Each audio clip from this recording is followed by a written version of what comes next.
The effort to reduce Marxist dialectical materialism to formal logic is a wrong effort. The contradictions of Marxist dialectical materialism were posited to be of an historical nature, rather like a Toynbean challenge and response criteria describing evolving phases of cycles of civilization. The meaningful aspects of dialectical materialism, if there are any, are as an historical description of diction and contradiction rather than the abstract idea that P and not P may exist concurrently. Democrats say that President Obama has improved the economy a little. Republicans say he has made it worse, and thus addiction and contradiction have been acceptably presented. We ought to narrow down the meaning of terms like dialectical materialism and separate that particular one from Hegel's notion of dialectical spiritual evolution. Marx contradicted Hegel's idea of the world as a dialectical spiritual presentation making the evolution materially based. That contradiction was for Marx okay. Marx, as a student of Hegel, exploited the idea of dialectical or progressive evolutionary change in a sociological and historical context. Marx did not have much concern about writing any sort of logic, and Frege was yet ahead in time a bit and beyond Marx's philosophical vision. Marx was concerned with real politics and history, less concerned with scientifically describing a metaphysics, as might a Democritus. Since Marx was fundamentally wrong about dialectical materialism, there are more than two physical forces at work in the universe today, plus dark energy and whatever else, even though ultimately everything that appears pluralistic may be contingent upon monism of the one.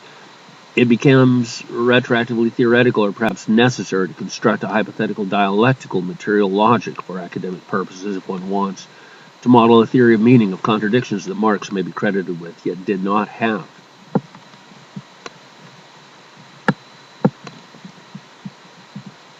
It is a thought-provoking theme. The idea that dialectical materialism is about contradictions between forces of production and production relations and consumers of product or profit.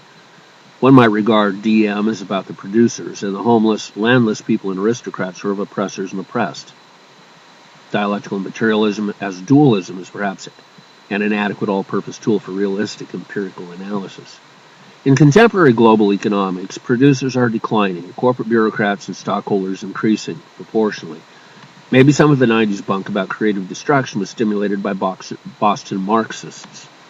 Joseph Schumpeter popularized the term previously, yet it evidently has a German etiology referring to capitalism as well.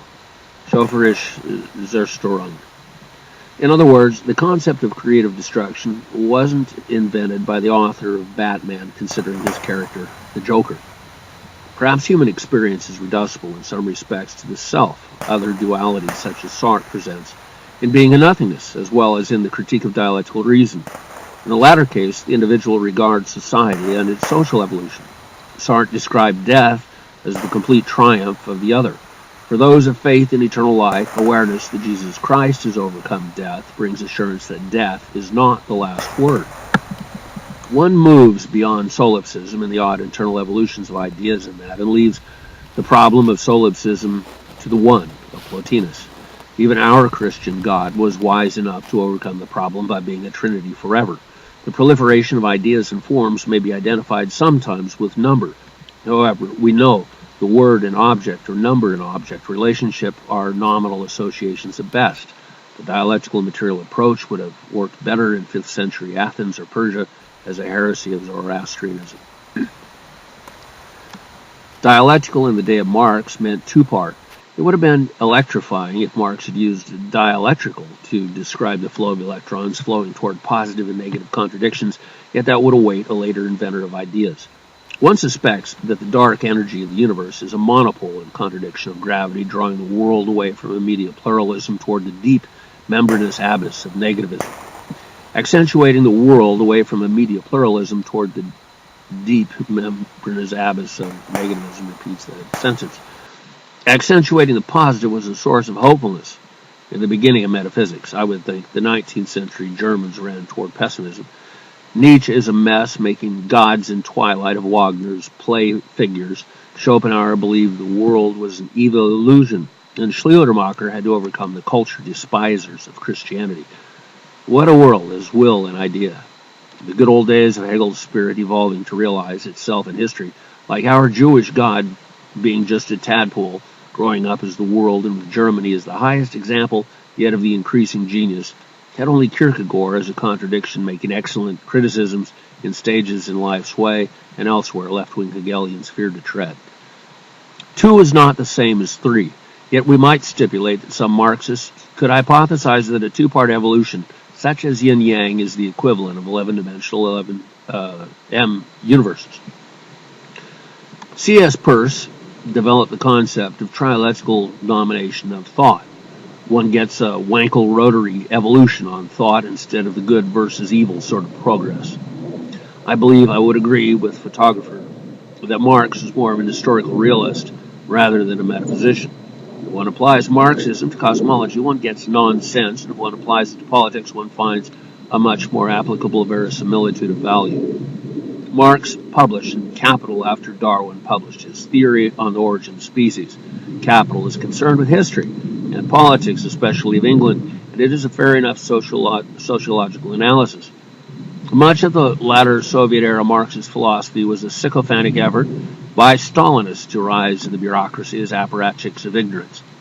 Even today, corporatists pursue the same sort of repetition of a prevailing idiotic thematic worldview, though it differs, of course, a little from Marxism and is more about Ayn Rand and oil, the New England Patriots and New York Giants, joking on that. The dialectic is better compared to Djokovic and tennis, perhaps, playing on a rotating, evolving tennis court forever in motion.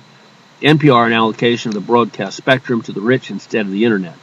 That is a consequence of the existential condition of mankind, concerned with battling for material security instead of regarding philosophical thought of space colonization.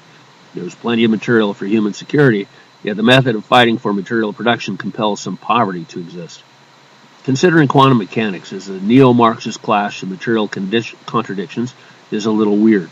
CERN does have particle colliders that accelerate particles instead of contradictions, and would be tough to quantify contradictions, place them within general relativistic criteria, and so forth.